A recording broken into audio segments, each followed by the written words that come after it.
रुंबां हायना गोनां नोंजों समायथाव गैया बे मुलुगाव फै नों आंनि खाथियाव था नों आंजों लोगोआव बेसे मोजां बिखा फांदां नोंजों रुजुथाव गैया बे मुलुगाव फै नों आंनि खाथियाव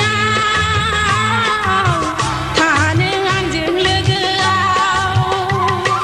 खानाय रुंबां हायना गोनां नोंजों समायथाव गैया बे मुलुगाव फै नों आंनि खाथियाव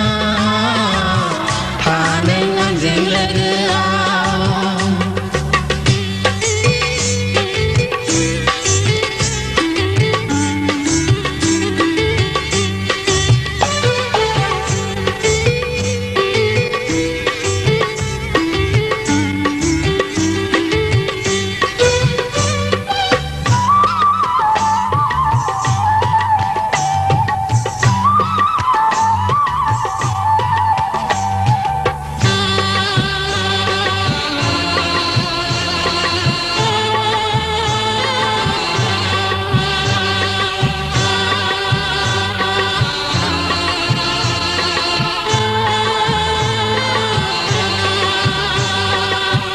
नोंदि आंनि गोरबोनि दाउ मैना नोंदि आंनि जिउनि आंगो सना जारौ गुस्थिया नोंनि बेसे समायना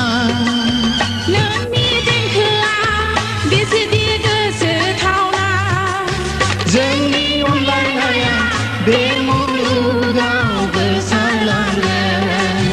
जोंनि अनलायनाया बे मुलुगाव गोसारलांगोन खानाय रुंबां हायना गोनां नोंजों समायथाव गैया बे मुलुगाव फै नों आंनि खाथियाव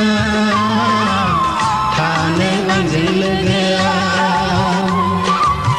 फै नों आंनि खाथियाव था नों आंजों लोगोआव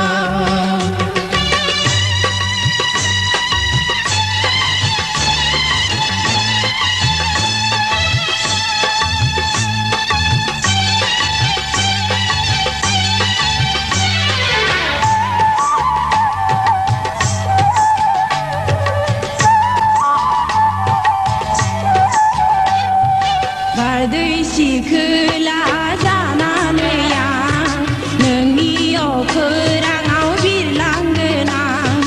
बारदै सिखोला जानानै आं नोंनि अखोराङाव बिरलांगोन आं सोमखोर जोमै जाना नोंखौ बरायगोन आं सोमखोर जोमै जाना नोंखौ बरायगोन आं फैलाव बुहुमाव जों सानैजों दावगालांगोन फैलाव बुहुमाव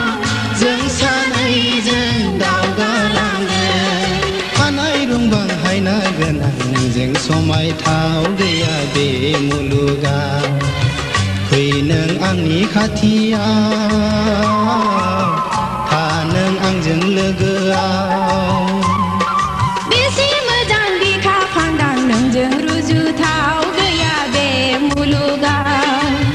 फै नों आंनि खाथियाव था नों आंजों लोगोआव फै नों आंनि खाथियाव